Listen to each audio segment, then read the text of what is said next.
Sahabat setia Gowori yang dikasihi Tuhan, Shalom. Hari ini adalah Sabtu 2 Oktober 2021, Sabtu pertama dalam bulan Oktober yang diinisiasikan sebagai Sabtu para Imam. Hari ini kita juga memperingati peringatan wajib para malaikat pelindung kita. Tradisi gereja menghormati malaikat pelindung dalam sebuah devosi itu sudah ada sejak gereja perdana. Namun, peringatan malaikat pelindung baru ditetapkan oleh Paus Clemens yang ke-10 pada tahun 1670. Sekurang-kurangnya saya cari dalam Alkitab elektronik, ada lebih dari 285 kata dalam Alkitab kita. Kata malaikat memenuhi seluruh Alkitab dari kitab Kejadian sampai dengan kitab Wahyu. Dalam kitab Kejadian, ketika manusia diusir dari Firdaus, para malaikat yang menjaga Taman Eden dengan pedang yang bernyala-nyala. Para malaikat juga dikisahkan sering menampakkan diri kepada para bapa bangsa. Bahkan dikisahkan Yakub yang berkelahi dengan seorang malaikat. Para malaikat juga yang berjalan di depan bangsa Israel ketika mereka keluar dari Mesir. Dan para malaikatlah yang menyampaikan sabda Allah kepada para nabi. Dalam perjanjian baru, kisah malaikat dibuka dengan kabar sukacita yang diterima oleh Bunda Maria. Dan kita tahu dalam kisah para rasul, kisah perjalanan gereja perdana berkembang dalam tuntunan perlindungan dan bantuan para malaikat. Saudara-saudari sekalian yang dikasihi Tuhan, begitu istimewa peran malaikat dalam sejarah keselamatan. Juga Tuhan mengirimkan kepada kita malaikat pelindungnya untuk senantiasa menjaga, menuntun, dan menyertai kita dalam peziarahan hidup ini. Kita bersyukur hari ini kita memperingati para malaikat pelindung kita masing-masing. Kita akan merenungkan firman Tuhan yang diambil dari Injil Lukas 10 ayat 17 sampai dengan 24. Mari kita siapkan hati kita. Haleluya, haleluya, haleluya. Terpujilah Engkau Bapa Tuhan langit dan bumi, sebab misteri kerajaan Kau nyatakan kepada orang kecil. Haleluya, haleluya, haleluya. Tuhan bersamamu dan bersama rohmu. Inilah Injil suci menurut Santo Lukas, dimuliakanlah Tuhan. Pada waktu itu, ke-70 murid Yesus kembali dari perutusannya dengan gembira dan berkata, "Tuhan, setan-setan pun takluk kepada kami demi nama-Mu." Lalu Yesus berkata kepada mereka, "Aku melihat iblis jatuh seperti kilat dari langit. Sesungguhnya aku telah memberi kalian kuasa untuk menginjak ular dan kalajengking, dan kuasa untuk menahan kekuatan musuh, sehingga tiada yang dapat membahayakan kalian.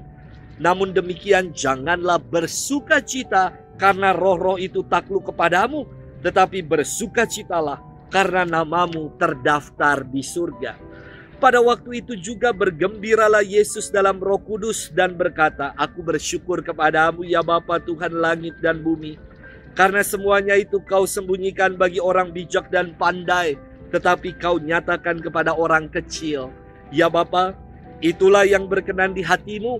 Segala sesuatu telah diserahkan kepadaku oleh Bapa, dan tiada seorang pun yang tahu siapakah anak selain Bapa, dan siapakah Bapa selain anak, dan orang yang kepadanya anak berkenan menyatakannya." Sesudah itu berpalinglah Yesus kepada murid-muridnya dan berkata, "Berbahagialah mata yang melihat apa yang kalian lihat, karena aku berkata kepadamu, banyak nabi dan raja ingin melihat apa yang kalian lihat tetapi tidak melihatnya, dan ingin mendengar apa yang kalian dengar tetapi tidak mendengarnya." Demikianlah sabda Tuhan. Terpujilah Kristus. Sahabat setia Gowori yang dikasihi Tuhan, Shalom, salam sehat, penuh berkat untuk kita semua. Awal saya bertugas di Paroki Bintaro Jaya, ada umat yang mengatakan kepada saya begini, "Romo, khotbahnya tanah Papua mulu. Karena pengalaman di tanah Papua menjadi pengalaman yang berkesan untuk saya, dan ini merupakan pengalaman pastoral saya yang pertama. Mengapa saya selalu mengisahkannya? Karena kegembiraan dan sukacita yang mau saya bagikan selesai menjalani perutusan.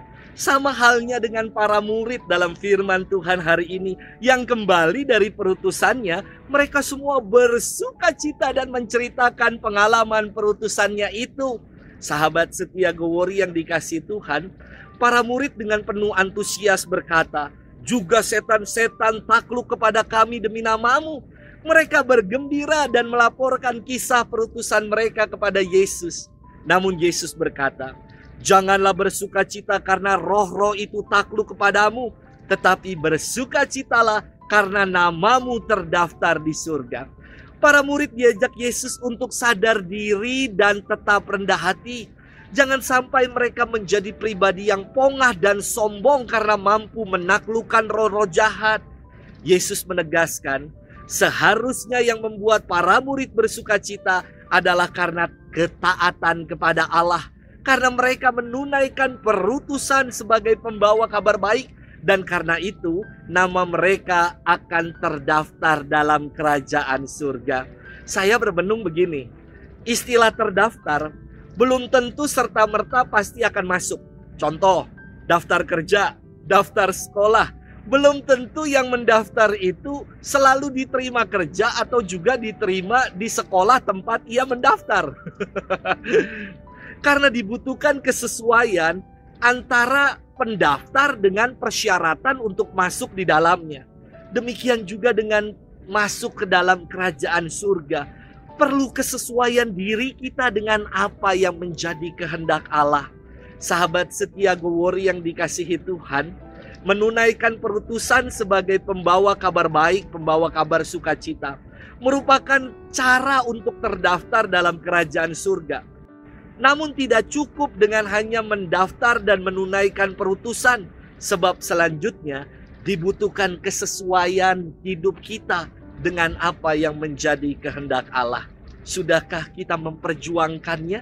Tuhan memberkati kita selalu dalam nama Bapa dan Putra dan Roh Kudus. Amin.